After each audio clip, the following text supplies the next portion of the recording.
안녕하세요. 책 읽어주는 꿀잠 DJ입니다. 허술한 게 매력인 꿀디입니다. 이어서 읽어드릴게요. 24. 조너스의 출연. 프로스펙트 포인트에서 8월 20일. 끝에 이자가 붙은 N에게. 편지를 다 쓸 때까지 버티려면 눈을 부릅떠야 되게 생겼어. 이번 여름방학 때 연락 못해서 미안해. 다른 사람들한테도 통 연락을 못했어. 보내야 될 답장이 산더미처럼 쌓여 있어서 마음을 단단히 먹어야 되게 생겼다니까. 횡설수설해서 미안해. 너무 졸려서 그래. 어젯밤 사촌 에밀리하고 이웃집에 갔어. 손님 몇 명이 와 있었는데 그 운 나쁜 사람들이 가자마자 그 집 여주인과 딸 셋이 그 사람들 흉을 마구 보는 거야. 나와 에밀리가 그 집을 나오기가 무섭게 그 가족이 우리 흉을 보기 시작하리라는 걸 알았지. 집에 오니 릴리 아주머니가 아까 말한 그 이웃집에서 일하는 소년이 성홍열에 걸린 것 같다고 말해줬어. 릴리 부인이 그런 얘기를 하면 틀림없이 맞거든. 난 그 생각을 하면서 잠자리에 들었는데 잠을 이룰 수가 없었어. 뒤척이다가 무서운 꿈을 꿨는데 1분 넘게 재채기를 했어. 3시에 잠을 깨어보니 높은 열이 나고 목이 아프고 두통이 났어. 성홍열에 걸렸다고 생각했지. 겁이 나서 에밀리의 의학 백과를 찾아내서 성홍열 증상에 대해 읽었지. 내가 딱 그랬어. 그래서 다시 침대로 가서 최악의 상황인 것을 알면서 밤새도록 소처럼 푹 잤지. 하필 잠자는 걸 왜 소에 빗대어 말하는지 이유를 모르겠단 말이야. 그런데 아침에는 많이 나은 걸 보니 성홍열은 아니었나 봐. 밤에 성홍열에 걸렸다면 이렇게 빨리 회복됐을 리가 없잖아. 낮이 되니까 그런 생각을 할 수 있지. 새벽 3시에는 도저히 이성적인 생각을 못 한다니까. 내가 프로스펙트 포인트에서 뭘 하며 지내는지 궁금하지? 난 해변에서 여름 한 달을 보내길 좋아하는데 아버지는 육촌 에밀리가 프로스펙트 포인트에서 운영하는 고급 하숙집에서 여름을 나라고 고집하셔. 그래서 여느 때처럼 2주 전 여기 왔지. 예전처럼 마크 밀러 아저씨가 다용도 말이라고 부르는 말이 끄는 고물 마차를 몰고 역에 마중 나오셨지. 아저씨는 사람 좋은 노인인데 나한테 분홍색 박하사탕을 한 움큼 주셨어. 난 항상 박하사탕은 종교적인 구석이 있다고 생각해. 아마 어릴 적에 할머니가 교회에서 박하사탕을 주시곤 했기 때문에 그런 것 같아. 한 번은 내가 박하 냄새에 대해 말하면서 향기가 성스럽지요? 라고 물은 적이 있지. 난 마크 아저씨가 준 박하사탕은 먹기 싫었어. 왜냐면 아저씨가 주머니에서 사탕을 꺼낼 때 함께 손에 집힌 쇠 못이며 잡동사니를 골라낸 다음 사탕을 내게 줬거든. 하지만 아저씨 마음을 상하게 하고 싶지 않아서 마차를 타고 오는 내내 가끔씩 길에 뿌렸지. 사탕을 다 버리고 나자 마크 아저씨가 꾸짖는 말투로 사탕을 한꺼번에 너무 많이 먹으면 배탈 난다고 필? 이라고 말하지 뭐야. 육촌 에밀리네 집에는 5명의 하숙생이 있었는데 넷은 나이든 부인이고 한 명은 젊은 사람이야. 식탁에서 내 오른편에 앉은 사람은 릴리 부인이지. 릴리 부인은 병에 대해 자세히 이야기하는 데서 은근한 기쁨을 느끼는 사람 같아. 내가 무슨 치료법에 대해 말하려 치면 부인은 고개를 저으면서 그건 내가 잘 안다우 하고는 온갖 자세한 내용을 늘어놓기 시작하지. 조너스는 그 부인에게 보행성 운동 실조에 대해 말한 적이 있는데 부인은 대뜸 그게 뭔지 잘한다고 대답했대. 자기는 10년 동안 그 병을 앓았는데 결국 떠돌이 의사가 고쳐줬다나? 조너스가 누구냐고? 기다려 앤셜리. 적당한 때 적당한 곳에서 조너스에 대해 죄다 듣게 될 테니까. 다른 얘기와 뒤섞어 말하기 싫어서 그래. 식탁에서 내 왼쪽에는 피니 부인이 앉아. 그 부인은 항상 징징대는 소리로 말을 해. 언제 눈물이 터질지 모른다니까. 피니 부인은 인생살이가 눈물로 얼룩진 여자 같은 인상을 풍기지. 웃음은 고사하고 미소까지도 경박하게 여기나 봐. 나를 제임씨나 아주머니보다도 형편없이 본다니까. 제임씨나 아주머니랑 똑같이 날 좋아하지 않아. 이제 조너스 차례가 됐구네. 여기 온 첫날 식탁 맞은편에 앉은 젊은 남자가 아주 오래전부터 알고 지내던 사람처럼 내게 미소를 지었어. 그 남자 이름이 조너스 블레이크야. 세인트 컬럼비아에서 온 신학생이고 여름 동안 프로스펙트 포인트 교회에 목사로 와 있다는 얘기를 마크 아저씨에게 들어서 알고 있었지. 조너스는 몹시 못생긴 청년이야. 지금껏 본 남자들 중에서 가장 못생겼어. 다리는 보기 싫게 길고 구부정한 몸매야. 삼배 색깔의 축 늘어진 머리카락하며 눈은 초록색이고 입이 커. 그리고 귀는 되도록이면 귀에 대해서는 생각하고 싶지 않아. 목소리만큼은 아주 좋아서 눈을 감고 들으면 참 멋진 남자처럼 느껴져. 조너스는 아름다운 영혼과 인품을 가지고 있어. 우리는 곧 의기투합했어. 물론 조너스가 레드먼드 출신이라서 우리 둘은 더 잘 통했는지도 몰라. 우린 함께 낚시도 하고 뱃놀이도 했어. 달빛 쏟아지는 모래사장을 걷기도 했지. 달빛 아래서 보니까 그리 흉한 얼굴이 아니고 괜찮더라고. 다정함이 뿜어져 나오는 것 같아. 늙은 부인들은 그랜트 부인만 빼고 조너스를 별로 안 좋아해. 농담을 하고 웃는다고. 또 자기들보다 경박한 나하고 같이 있기를 더 좋아하니까 그런 거야. 어쨌든 난 조너스가 나를 경박하다고 생각하지 않길 바래. 참 이상도 하지? 왜 삼배 색깔 같은 머리를 가진 생전 처음 보는 남자가 나를 어떻게 생각할지 신경 쓰이는 걸까? 지난 일요일 조너스가 마을 교회에서 설교를 했어. 물론 나도 교회에 갔지만 조너스가 설교하고 있다는 생각을 할 수가 없었어. 조너스가 목사라거나 목사가 된다는 사실이 마치 장난처럼 느껴졌어. 하여튼 조너스는 설교를 했어. 설교가 10분쯤 진행될 무렵 나는 자신이 너무나 작고 초라하게 느껴져서 눈으로는 보이지 않을 것 같았어. 조너스는 여자에 대해서는 한마디도 하지 않았고 날 쳐다보지도 않았어. 하지만 그제야 가엾고 경박스럽고 얕은 영혼을 가진 작은 나비가 바로 나라는 사실을 깨달았어. 내가 조너스의 이상형과 얼마나 다를까 싶기도 했어. 조너스의 이상형은 품위 있고 강하고 숭고한 여자일 거야. 그는 정말로 정직하고 부드럽고 진실해. 목사가 갖춰야 하는 모든 걸 갖춘 사람이야. 어떻게 내가 영혼이 있는 눈과 지성적인 눈썹을 가진 조너스를 추하다고 생각할 수 있었을까? 사실 그는 못생겼지만 설교가 감동적이라서 영원히 들을 수 있을 것 같았어. 하지만 나 자신을 한없이 비참하게 만드는 설교였지. 나도 너 같으면 얼마나 좋을까 엔? 조너스는 집에 오는 길에 나를 보자 평소처럼 활짝 웃었어. 하지만 이제 난 그 미소에 속지 않아. 난 조너스의 참모습을 봤어. 그가 진짜 피를 볼 수 있을지 궁금해. 누구도, 너조차도 아직 보지 못한 내 모습을. 내가 조너스라고 불렀지? 블레이크 목사님이라고 부르는 걸 잊었어. 끔찍한 일이지. 하지만 그런 게 하나도 중요하지 않은 때가 있지. 내가 조너스, 당신은 목사로 타고났어요. 목사 아닌 다른 것은 될 수 없어요 하고 말했더니 그가 이렇게 대답했어. 그래요. 그럴 수 없어요. 오랫동안 다른 사람이 되어보려 애썼지요. 하지만 마침내 이 일이 내게 주어진 이름을 알게 되었어요. 그리고 하느님께서 나를 도와주시니 시도해 봐야 한다고 생각했어요. 라고 말이야. 조너스의 목소리는 낮고 경건했어. 그이가 자기 일을 할 거고 그것도 숭고하게 잘할 거라는 생각이 들었어. 좋은 여자랑 만나 행복하겠지. 깃털같이 가벼워서 바람과 공상에 펄럭대는 그런 여자는 아닐 거야. 어떤 모자를 쓸지 항상 아는 여자일 테지. 어쩌면 모자가 한 개뿐일지도 모르지. 목사들은 가난하니까. 하지만 그녀는 모자가 하나 있든 전혀 없든 신경 쓰지 않을 거야. 조너스를 가졌으니까.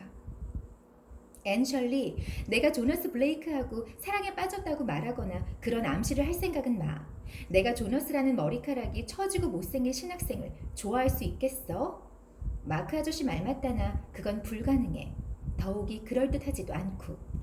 잘 자. 필. 추신. 불가능한 일이지만 한편으론 그게 사실일까봐 겁나. 난 행복하고 비참하고 무서워. 조너스가 나를 좋아할 리 없다는 걸 알기 때문이지. 내가 무난한 목사 부인이 될 수 있을 거라고 생각하니 앤? 사람들이 내가 기도 모임을 이끌 거라고 기대하겠어? 이번 챕터는 좀 짧았네요. 그쵸? 그런데 우리 필이 사랑에 빠졌습니다. 확실히 내가 사랑에 빠질 때는 그 평상시 생각했던 이상형과는 전혀 상관이 없는 그런 사람과 빠지게 되는 것 같아요. 그래서 더 사랑에 재밌고 매력적인 거겠죠. 25. 매력적인 왕자님이 나타나다. 집에 있을지 밖에 나갈지 고민하는 중이에요. 아무것도 하지 않고 느긋한 오후를 보내고 싶어요. 제임씨네 아주머니 따뜻한 벽난로 앞에서 맛있는 사과를 먹으면서 귀여운 고양이 3마리랑 초록색 코를 가진 도자기 개 2마리랑 시간을 보낼까요? 아니면 공원에 가서 잿빛 숲과 항구의 바위에 부딪히는 회색 물살을 볼까요? 애니 패티의 집 창 너머 멀리 공원의 소나무를 바라보며 말했다. 내가 너처럼 젊다면 공원 쪽으로 결정했을 거야. 제임씨나 아주머니가 조지프의 노란 귀를 뜨개질 바늘로 간지럽히면서 말했다. 저는 아주머니가 우리 중 누구보다 젊다고 주장하시는 줄 알았는데요. 앤이 놀렸다. 그래, 마음은 그렇지. 하지만 다리는 너희만큼 젊지 않단다. 가서 신선한 공기를 쐬려무나, 앤. 요즘 네 얼굴이 창백해. 공원에 가야겠네요. 오늘은 느긋하게 집에서 맛보는 재미를 즐길 기분이 아니에요. 혼자 자유로운 분위기를 느껴보고 싶어요. 공원이 텅 비었을 거예요. 모두 축구 경기에 갔거든요. 너는 왜 안 갔니? 아무도 가자는 사람이 없어서요. 끔찍한 렌 대인자 말고는. 렌하고는 아무데도 가고 싶지 않아요. 하지만 마음 상하게 하기 싫어서 아예 축구 경기는 보러 가지 않겠다고 말했어요. 상관없어요. 오늘은 그럴 기분이 아니니까요. 가서 맑은 공기를 쐬렴. 다리에 류머티즘이 도지는 걸 보니 곧 비가 올 것 같구나. 우산 챙겨가거라. 류머티즘은 노인들만 앓는걸요? 류머티즘은 누구라도 앓을 수 있단다, 앤. 다만 늙은이만이 영혼의 류머티즘을 앓을 뿐이라고. 다행이지. 난 영혼은 말짱하니까. 영혼의 류머티즘이 생기면 그때는 가서 관이나 정해두는 게 낫지. 11월 진홍빛 일몰의 계절이었다.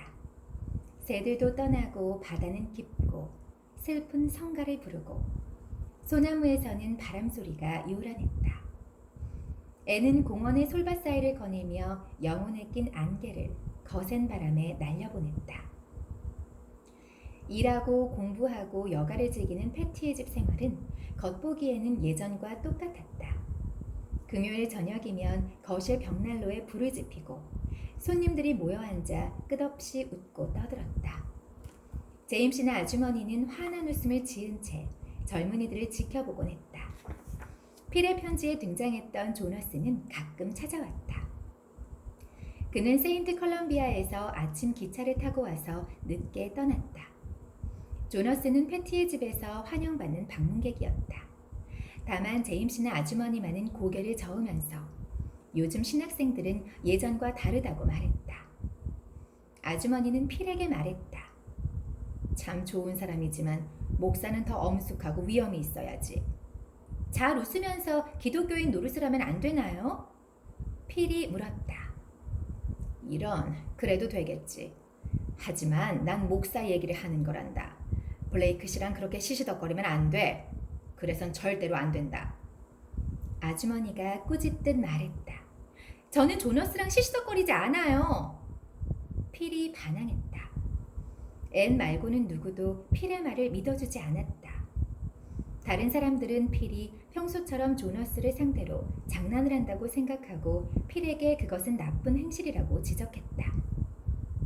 스텔라가 심각하게 말했다. 블레이크 씨는 알렉과 알론조 타입이 아니야, 필. 매사를 심각하게 받아들이는 사람이야. 네가 그의 가슴에 상처를 줄지도 몰라. 정말 내가 그럴 수 있다고 생각해? 그렇게 생각할 수 있다면 좋겠어. 필이 말했다. 필리파 고든, 네가 그렇게 감정이 없는 사람인 줄 몰랐어. 남자의 가슴에 상처를 주는 게 좋다고 말하다니. 난 그렇게 말하지 않았어. 제대로 알아들으라고. 난 내가 그 사람에게 상처를 줄 거라고 생각할 수 있다면 좋겠다고 말했지. 나한테 그럴 힘이 있는지 알고 싶다는 뜻으로 한 말이야. 널 이해할 수가 없어, 필. 넌 의도적으로 남자를 조종하고 있어. 아무런 의미도 없는 사람인 걸 알면서도 그러잖아? 난 할 수만 있다면 조너스가 나한테 청혼하게 하고 싶어. 두 손 들었다. 스텔라가 가망이 없다는 듯 말했다. 금요일 저녁 가끔 길버트가 찾아왔다. 그는 항상 기분 좋게 농담도 하고 재치 있는 대화를 했다. 길버트는 앤을 일부러 찾아다니지도 피하지도 않았다. 둘이 마주치는 상황이 되면 길버트는 새로 알게 된 사람들을 대하듯 유쾌하고 예의 바르게 이야기했다. 예전의 동지애는 완전히 사라져버렸다. 앤은 그것을 분명히 느꼈지만 길버트가 실망감을 완전히 극복해서 천만다행이고 고맙다고 생각했다. 사실 앤은 두려웠다. 그 4월 어느 저녁 과수원에서 있었던 일이 길버트에게 큰 상처를 줬을까봐, 그 상처가 오랫동안 치유되지 않을까봐 겁이 났다. 하지만 이제 그런 걱정을 할 필요가 없다는 걸 알게 되었다. 사람은 죽어서 벌레의 먹이가 되지만 사랑 때문에 그렇게 되진 않았다. 길버트는 당장 어떻게 될 염려가 전혀 없는 것 같았다.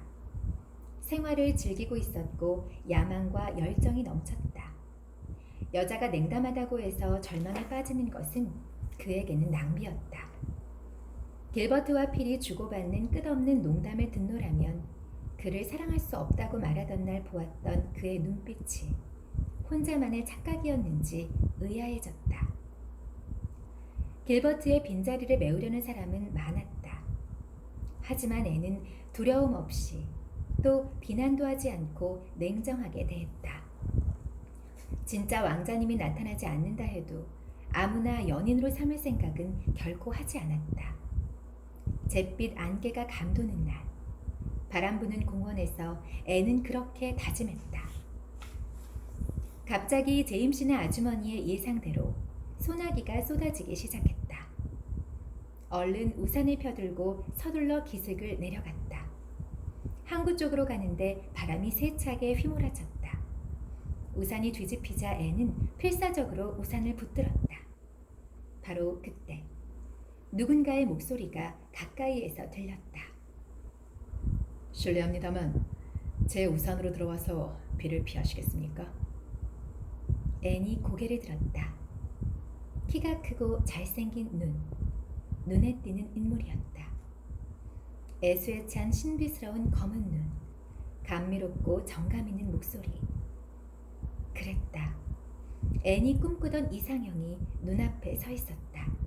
주문해서 만들었다 해도 앤의 이상형과 그토록 비슷할 수는 없을 것 같았다. 고맙습니다. 앤이 정신없이 대답했다. 서둘러 저기 정자로 가는 게 좋겠는데요. 소낙비가 그칠 때까지 거기서 기다리면 되겠네요. 비가 오래 내릴 것 같지는 않군요. 평범한 말이었지만 그 억양이라니, 그리고 말할 때의 그 미소라니. 애는 이상하게 가슴이 뛰었다. 두 사람은 서둘러 정자로 가서 숨을 몰아쉬며 지붕 아래 앉았다. 애는 웃으면서 뒤집힌 우산을 들어보였다. 우산이 뒤집힐 때면 무생물이란 정말 하잘 것 없다는 확신이 들어요. 앤이 쾌활하게 말했다. 앤의 윤기 흐르는 머리칼에서 빗방울이 반짝거렸다. 곱슬머리 몇 가닥이 목덜미와 이마에 흘러내렸다. 뺨은 발그레하게 달아올랐고 큰 눈은 별빛처럼 빛났다. 남자는 감탄하듯 앤을 내려다보았다. 그의 시선에 앤은 얼굴을 붉혔다. 이 남자는 누구일까? 옷깃에 레드먼드의 흰색과 진홍색 배지를 달고 있잖아. 앤은 신입생을 빼고는 레드먼드 학생을 거의 모두 알고 있었다. 이 기품 있는 청년이 신입생은 아닐 텐데. 그가 앤의 배지를 보고 싱긋 웃으며 말했다. 우린 동창이네요. 아이고, 남자다. 우린 동창이네요. 그것만으로도 자기소개가 되겠는데요. 내 이름은 로열 가드너입니다. 그리고 당신은 지난번 저녁 수업 시간에 테니슨의 작품을 읽었던 셜리 양이시죠? 네, 그런데 저는 누구신지 모르겠어요. 어디 소속이세요? 앤이 솔직하게 말했다. 아직은 어디에도 소속된 느낌이 안 들어요. 2년 전 레드먼드에서 1학년과 2학년을 마쳤지요. 그 뒤 줄곧 유럽에서 지냈어요. 얼마 전에 미술학 공부를 마치려고 돌아왔지요. 저도 올해 3학년이에요. 그럼 우린 동창에다가 동기네요. 할 일 없이 보낸 세월이 보상이 되는데요. 그가 의미심장한 눈빛을 지으며 말했다. 제가 아까 남자 목소리 잘 제대로 읽고 있었는데 혹시 N 대사인가 하고 잠깐 착각했습니다. 비가 1시간이나 주룩주룩 내렸다. 하지만 시간이 아주 금방 지나간 것 같았다. 구름이 걷히고 희미한 11월의 햇살이 항구와 소나무 숲에 비스듬히 내리자 앤은 로열 가드너와 집까지 걸어갔다. 패티의 집 대문에 도착할 무렵 그는 앤에게 집으로 방문해도 되느냐고 물었고 허락을 받았다. 앤은 뺨이 달아오르고 가슴이 방망이질 쳤다. 그날 저녁 패티의 집에 셜리양 앞으로 꾸러미 하나가 배달되었다. 상자에는 예쁜 장미 12송이가 들어있었다. 상자에서 카드가 떨어지자 필이 얼른 집어서 이름과 카드 뒤에 적힌 시를 읽었다. 로얄 가드너? 어머나 앤! 네가 로이 가드너와 아는 사이인 줄 몰랐어. 필이 말했다. 오늘 오후에 공원에서 만났을 뿐이야. 내 우산이 뒤집혔는데 그 사람이 우산을 씌워줬어. 앤이 급히 설명했다. 필은 앤에게 호기심 어린 눈초리를 던졌다. 세상에, 그런 너무나 평범한 일 때문에 로이가 너한테 장미 12송이와 낭만적인 시를 보냈단 말이지? 게다가 천하의 앤 셜리가 그의 카드를 보면서 얼굴이 장미처럼 붉히는 거란 말이지? 앤, 네 말과 표정이 따로 논다고. 말도 안 되는 소리 그만해, 필. 가드너 씨를 아니? 그 사람의 여동생 둘을 만난 적이 있어서 알아. 킹스포트 사람 모두 알걸? 가드너 가문은 노바스코샤에서 손꼽히는 부자의 지성적인 집안이거든. 로이는 대단한 미남에다 머리도 뛰어나. 2년 전 어머니의 건강이 나빠져 대학을 그만두고 함께 외국으로 갔어. 아버지가 돌아가셔서 안 계시거든. 공부를 포기해야 되는 것이 몹시 실망스러웠을 테지만 사람들 말로는 내색 않고 잘 넘겼대. 와, 세상에 앤, 로맨스 냄새가 나는데? 네가 부럽기도 하지만 꼭 그런 건 아니야. 어쨌거나 로이 가드너가 조너스는 아니니까. 이런 엉터리. 앤이 새침하게 말했다. 앤은 그날 밤 오래도록 잠을 이루지 못했다. 아니, 자고 싶지 않았다. 꿈속에서보다는 깨어있는 채로 하는 공상이 더 매력적이었으므로. 드디어 진짜 왕자님이 나타난 걸까? 앤은 그 멋진 검은 눈으로 자기를 바라보던 장면을 회상하자니 그를 왕자님으로 생각하고 싶은 마음이 간절해졌다. 진짜 길버트가 아니고 내 사랑 길버트가 아니고 새로운 남자가 등장을 했네요. 그래도 저는 길버트의 한 표, 길버트의 만 표. 참고로 저는 응팔 볼 때도 저는 정환이었어요. 네, 아무도 안 물어보셨죠? 죄송해요. 26. 크리스틴이 나타나다. 크리스틴은 또 누굴까요? 읽어볼게요. 패티의 집 여학생들은 해마다 2월이면 졸업반 선배를 위해 3학년생들이 여는 파티에 가려고 준비했다. 앤은 자기 방 거울 앞에 서서 아가씨다운 만족감을 느꼈다. 앤은 특별히 예쁜 드레스를 입고 있었다. 원래는 크림색 비단 드레스에 쉬폰을 씌운 단순한 모양이었다. 그런데 필이 크리스마스 방학 때 이 드레스를 가지고 가겠다고 고집을 부리더니 쉬폰 위에 작은 장미꽃 봉오리를 수놓았다. 앤은 머리에 흰 양란을 꽂으려 했다. 로이 가드너가 파티에 갈 때 쓰라며 흰 양란을 보냈다. 게다가 그날 밤 양란을 머리에 꽂을 여학생이 없다는 걸 알기에 머리 장식으로 쓰면 좋겠다 싶었다. 그때 필이 방에 들어와 감탄스러운 표정을 지었다. 앤, 오늘은 네가 더 아름답게 보이는 날이겠는걸? 10번 중 9번은 내 미모가 더 뛰어나잖아. 그런데 그 10번째는 네 미모가 갑자기 확 피어서 나를 완전히 가린단 말이야. 어떻게 그렇게 할 수 있는 거야? 드레스 때문에 그래, 필. 옷이 날개지. 그렇지 않아. 어젯밤 넌 린드 아주머니가 만들어준 낡은 파란 면 셔츠를 입었는데도 아름다웠어. 오직 로이의 머리와 가슴이 너한테 빠지지 않았다면 틀림없이 오늘 그렇게 될 거야. 그런데 양라는 마음에 안 든다, 앤. 셈이 나서 하는 말이 아니야. 양라는 너한테 어울리지가 않아. 너무 이국적이고 너무 남국적이고 지나치게 오만해 보여. 어쨌든 머리에는 꽂지 않는 게 좋겠다. 그래, 안 꽂을게. 솔직히 나도 양란을 좋아하진 않아. 나랑은 어울리지 않는 꽃 같아서. 로이도 그 꽃을 자주 보내진 않아. 내가 간수할 수 있는 꽃을 좋아한다는 걸 그 사람도 알아. 양란은 다른 데 가서 보면 딱 좋을 꽃이잖아. 조너스는 오늘 저녁 행사에 쓰라며 예쁜 분홍색 장미 봉오리를 보내줬어. 하지만 정작 그는 못 와. 빈민가에서 기도 모임을 인도해야 된대. 오고 싶지도 않았을 거야.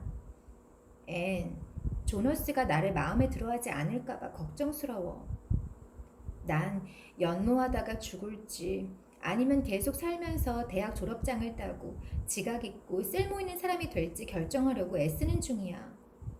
필이 말했다. 넌 지각 있고 쓸모 있는 사람이 될 가능성이 없으니까 연모하다가 죽는 편이 나을 거야. 앤이 매몰차게 말했다. 인정머리 없는 애. 멍청한 필. 넌 조너스가 널 사랑한다는 걸 너무나 잘 알잖아. 하지만 조너스는 나한테 그렇게 말하지 않아. 난 그에게 말하게 만들지 못하고. 표정으로는 사랑하는 것 같아. 그건 인정해. 하지만 눈으로 말해요만으로 작은 깔개와 식탁보를 수놓을 수는 없잖아. 정말로 약혼하기 전에 혼수 준비를 시작하고 싶지 않다고. 공연이 막아끼면 어떡해. 블레이크 씨는 너한테 결혼해달라고 청하기가 두려운 거야, 필. 그는 가난하니까 지금껏 네가 누려온 그런 생활을 하게 해줄 수가 없을 거야. 그가 오래전에 청혼하지 않은 유일한 이유가 그거라는 걸 너도 알면서 그래. 그럴 거야. 필이 순순히 인정하더니 갑자기 밝은 표정을 지으며 말했다. 만일 조너스가 청혼을 하지 않으면 내가 청혼하면 되지 뭐. 그러니까 걱정하지 않을래. 그런데 길버트 블라이드는 계속 크리스틴 스튜어트랑 만난다던데 알고 있었니? 목에 작은 금목걸이를 걸고 있던 앤은 갑자기 고리를 채우기가 힘들어졌다. 목걸이에 문제가 있는 것일까? 아니면 손가락이 잘 안 움직이나? 앤이 무심히 말했다. 아니, 크리스틴 스튜어트가 누군데? 로널드 스튜어트의 누이 동생. 올겨울 킹스포트에 음악을 공부하러 와 있어. 난 아직 못 봤지만 사람들 말로는 굉장한 미인이래. 그리고 길버트가 홀딱 빠졌대. 네가 길버트를 거부했을 때 난 얼마나 화가 났는지 몰라 해. 하지만 로이 가드너가 미리 정해진 짝이었나 봐. 지금은 그걸 알겠어. 결국 네가 옳았던 거야. 필이 말했다. 앤은 얼굴을 붉히지 않았다. 평소 같으면 친구들이 로이 가드너와의 결혼을 당연한 것처럼 말할 때마다 얼굴이 빨갛게 변했는데 갑자기 멍해진 기분이었다. 필의 수다도 번거롭고 파티도 따분해졌다. 앤은 애꿎은 러스티의 귀를 주먹으로 툭툭 때렸다. 당장 그 방석에서 내려오지 못해? 이 녀석아, 네가 있어야 될 곳에 있어야지. 앤은 양란을 집어들고 아래층으로 내려왔다. 제임씨나 아주머니는 난로 앞에 코트를 한 줄로 걸어서 따뜻하게 데우고 있었다. 로이 가드너는 앤을 기다리며 세라 고양이와 장난을 쳤다. 세라는 로이를 좋아하지 않아서 항상 그에게 등을 돌렸다. 하지만 페터의 집에 사는 사람은 모두 로이를 굉장히 좋아했다. 제임씨나 아주머니는 늘 예의 바른 태도에 부드럽고 유쾌한 음성으로 이야기하는 로이에 대해 그렇게 단정한 청년은 처음 봤다고 말했다. 그런 남자를 만난 앤이 복이 많다고 했다. 그런 말을 들으면 앤은 들떴다. 로이의 구애는 아가씨라면 누구나 바랄 만큼 낭만적이었지만 앤은 제임씨나 아주머니와 친구들이 결혼을 그렇게 당연하게 여기지 않기를 바랬다. 로이는 앤이 코트 입는 것을 도와주면서 시적인 말로 칭찬을 했지만 앤은 평소처럼 얼굴을 붉히거나 전율하지 않았다. 학교까지 걸어가면서 로이는 앤이 오늘따라 유난히 말수가 적다고 느꼈다. 또 앤이 여학생 탈의실에서 나올 때는 얼굴이 창백해 보였다. 하지만 둘이 파티장에 들어섰을 때 앤의 얼굴에 갑자기 환한 빛이 돌고 눈이 반짝였다. 앤은 즐거운 표정으로 로이를 쳐다보았다. 로이도 필히 그의 검정 벨벳 같은 깊은 미소라고 말하는 미소를 지어주었다. 하지만 사실 앤은 로이를 보지 않았다. 앤은 파티장 저쪽 야자수 아래서 한 아가씨와 이야기하고 있는 길버트를 의식했다. 그 여자가 크리스틴 스튜어트이리라. 크리스틴 스튜어트는 품위 있는 분위기의 미인이었다. 중년이 되면 풍채가 좋아질 타입이었다. 키가 크고 짙고 큼직한 파란색 눈, 상아색 피부에 윤이 나는 검은 머릿결을 가지고 있었다. 앤은 속상해하며 생각했다. 내가 늘 꿈꾸던 모습을 가진 여자구나. 장미꽃 같은 얼굴빛에 반짝이는 제비꽃빛 눈, 흑단 같은 머리. 그래, 모든 걸 다 가졌어. 이름이 코델리아 피츠제러디였다면 더 어울렸겠어. 하지만 몸매는 나만 못해. 코 모양은 어림도 없고. 그렇게 결론을 내리니 조금 위로가 되었다. 오늘은 여기까지 읽어드리겠습니다. 오늘 사건이 빵빵 많이 터졌네요. 그쵸? 필에게는 새로운 사랑 조너스가 나타났고, 그리고 앤에게도 앤이 꿈속에 그리던 이상형이 나타났어요.